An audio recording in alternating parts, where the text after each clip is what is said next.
स्वागत है गाइस हमारे चैनल में।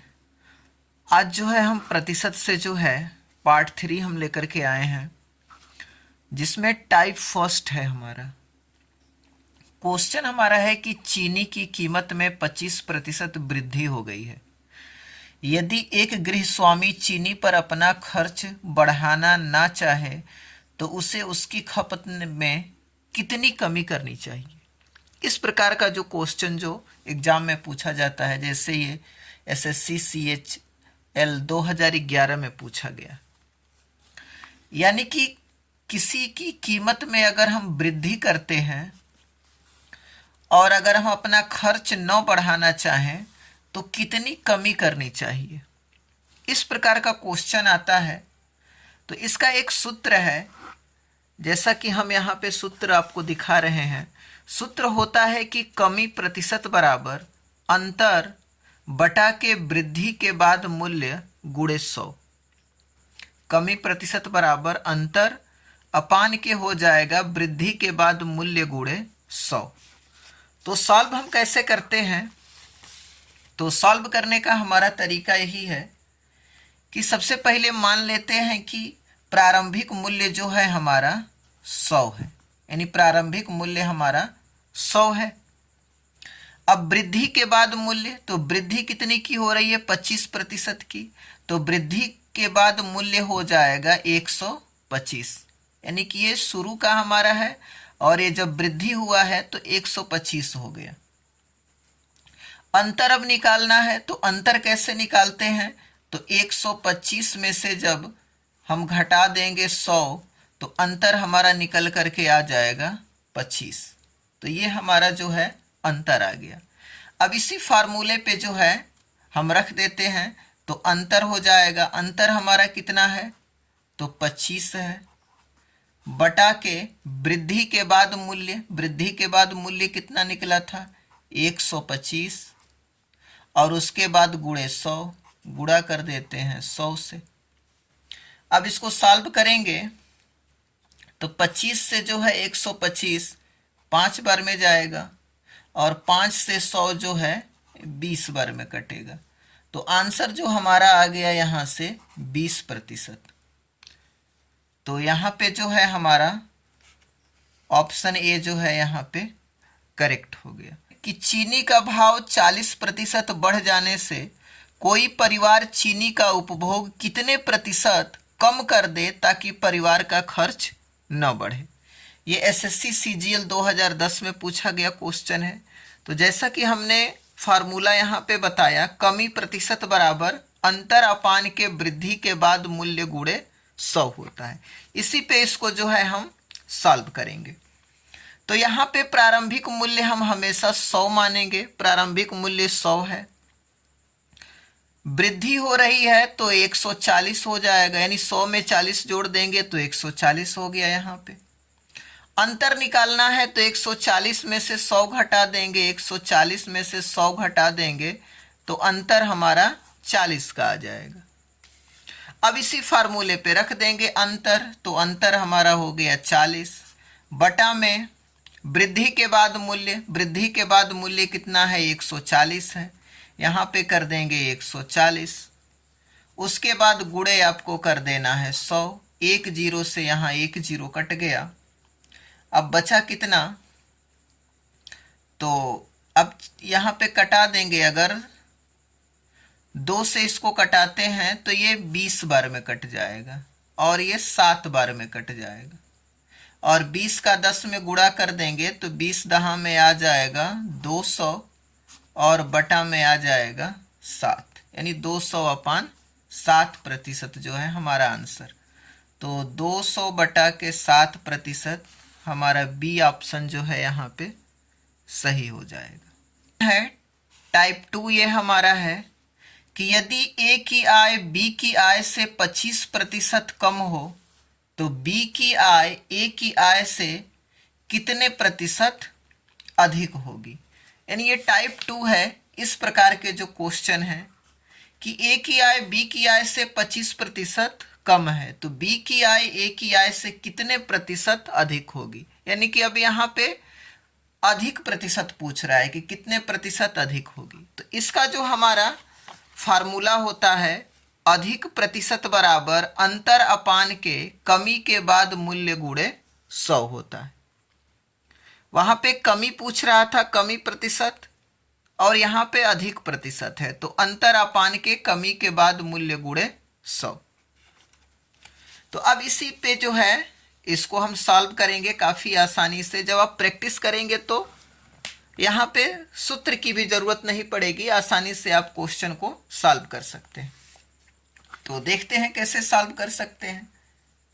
तो यहाँ पे जो है प्रारंभिक जो है हम मान लेंगे कि आय जो है 100 है। उसके बाद 25% यहाँ पे कम हुआ है, तो अंतर जो है निकालेंगे। अंतर यहाँ पे कितना हो जाएगा, तो अंतर निकालने के लिए सबसे पहले इतना कम हुआ है तो इसमें कम कर देते हैं। तो यहाँ पे निकाल लेते हैं 100 माइनस 25 कर देंगे, तो निकल जाएगा हमारा कितना आ जाएगा, 75 आ जाएगा। ठीक है, ये 75 आ गया।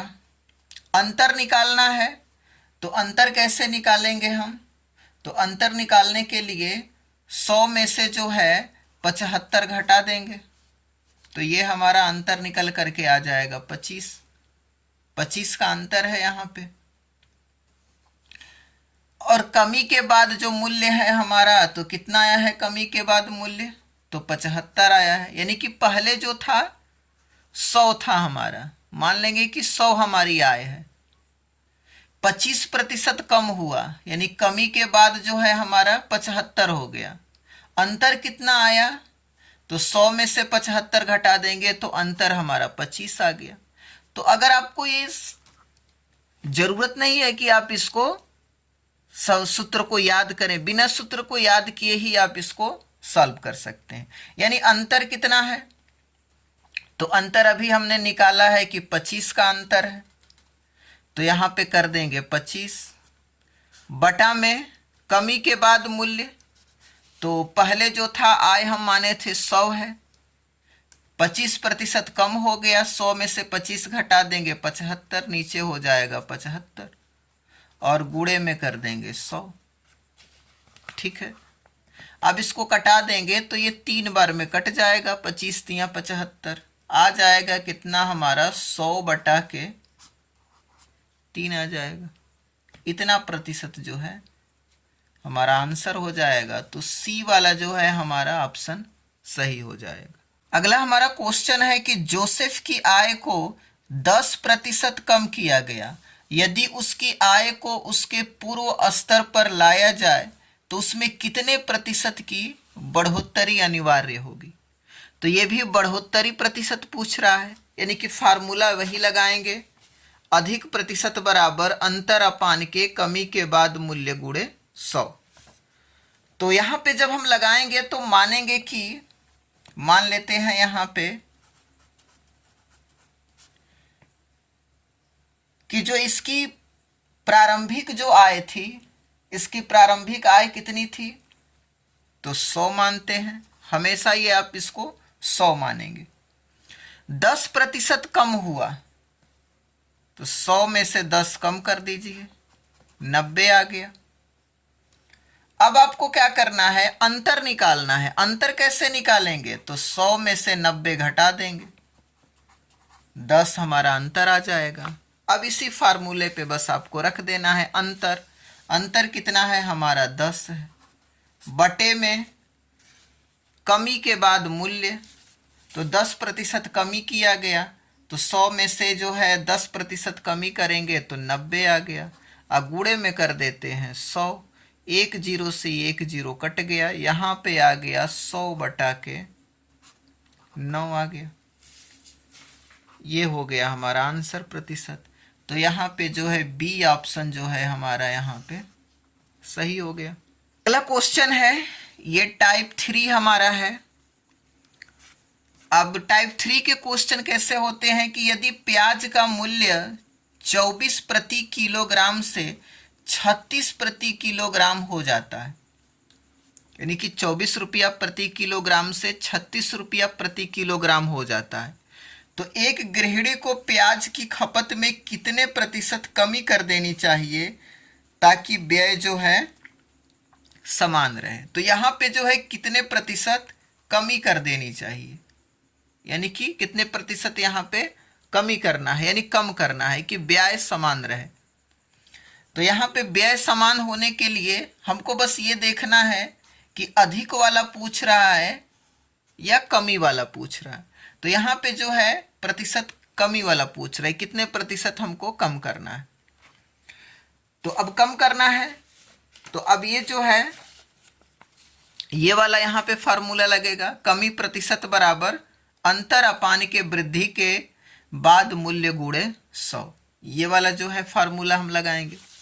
तो सबसे पहले हम मान लेंगे यहाँ पे कि 24 प्रति किलोग्राम ये हमारा जो है प्रारंभिक मूल्य हो जाएगा। अब यहाँ पे जो है 100 नहीं मानेंगे, क्योंकि यहाँ पे दिया है कि पहले 24 प्रति किलोग्राम था, उसके बाद 36 प्रति किलोग्राम हो गया। तो प्रारंभिक मूल्य हमारा 24 है। नया मूल्य जो है हमारा, नया मूल्य क्या बना है, तो नया मूल्य हमारा 36 हो गया। ठीक है, अंतर निकाल लीजिए। तो 36 में से 24 घटाएंगे तो अंतर आ जाएगा कितना, 6 में से 4 जाएगा 2, 3 में से 2 जाएगा 1, 12 का अंतर आ गया। अब इसमें जो है कमी प्रतिशत वाले में जो है वृद्धि के बाद मूल्य निकालते हैं कि वृद्धि के बाद मूल्य कितना हुआ। तो वृद्धि के बाद मूल्य जो हमारा हुआ वो 36 हुआ, पहले 24 था अब 36 हो गया। तो अब फार्मूले पे रख दीजिए, अंतर 12 हो गया बटा के वृद्धि के बाद जो नया वाला मूल्य आ गया हमारा 36 आ गया, गुणे हो गया हमारा 100। अब इसको कटाएंगे, 3 बार में 36 कट जाएगा, तो यहाँ से हो जाएगा 100 अपान के 3%, यानी कि जो सी वाला जो है हमारा आंसर यहाँ पे सही है, 100 बटा के 3%। तो गाइस इस तरीके से जो है आप क्वेश्चन को जो है आसानी से सॉल्व कर सकते हैं। इसमें जो है मात्र 2 ही फार्मूले आपके यूज हुए हैं। एक जो हमारा फार्मूला है कमी प्रतिशत बराबर अंतर अपान के वृद्धि के बाद मूल्य गुणे 100, और दूसरा है अधिक प्रतिशत बराबर अंतर अपान के कमी के बाद मूल्य गुणे 100। यानी जब यहाँ पे कमी दिया रहेगा तो यहाँ पे वृद्धि रहेगा, और जब यहाँ वृद्धि अधिक दिया है तो यहाँ पे कमी हो जाएगा। बाकी सब चीज़ें यहाँ पे सेम है। तो ये आपको ध्यान रखना है कि कमी पूछ रहा है या वृद्धि पूछ रहा है, अधिक पूछ रहा है।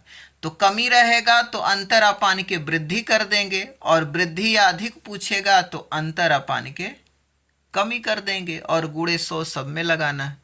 तो इस तरीके से जब आप वीडियो को देखेंगे और क्वेश्चन को जब सॉल्व करेंगे तो ये आपको फार्मूला भी याद करने की ज़रूरत नहीं पड़ेगा, आपको ऐसे ही दिमाग में ये आ जाएगा कि कब क्या करना है। तो मिलते हैं एक और वीडियो में। Thanks for watching this video.